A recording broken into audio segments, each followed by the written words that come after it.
You're really speaking to me now, which is like I'm far from a pro athlete, but I can tend to be a perfectionist where like, okay, I've worked out 3 or 4 days in a row. Oh, I missed a day. Oh, it's all, forget it. I'm off the program now. Or you have one night with maybe crazy eating and you've had too many chips and bars and all that. And you go, oh, well, forget it. I blew it now. But your message is basically it's consistency and you don't have to be perfect. Right.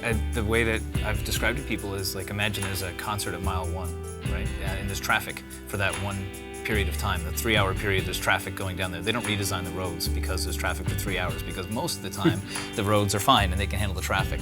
So the body works a lot of the same way. So it can have a period, like occasional relapses or times that we're not necessarily that great, but it's all about what's consistent. So if you're constantly throwing traffic on that, the body will adapt and it will, store more energy if you're putting way too much in. But the occasional one, not gonna hurt people, but it's about like, what am I doing most of the time? And as long as the most of the time is good, then that's where you're gonna get the benefit. And then when you get to a point where you're doing something very consistently and you're still not where you want to be, you make that small change to progress it a little bit further.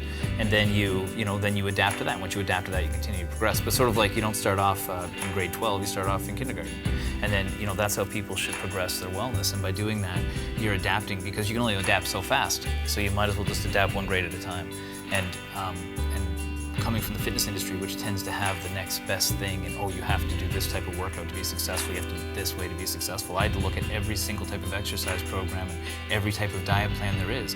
And the real key message is all of them work to some degree. Some are much healthier than others. That's important to note, right? Especially for long-term health. But in general, they're all reasonably similar in effectiveness, and they're all dictated by whether or not somebody does it or not. So if people can find that sustainable way that works for them, that's where they're going to have success.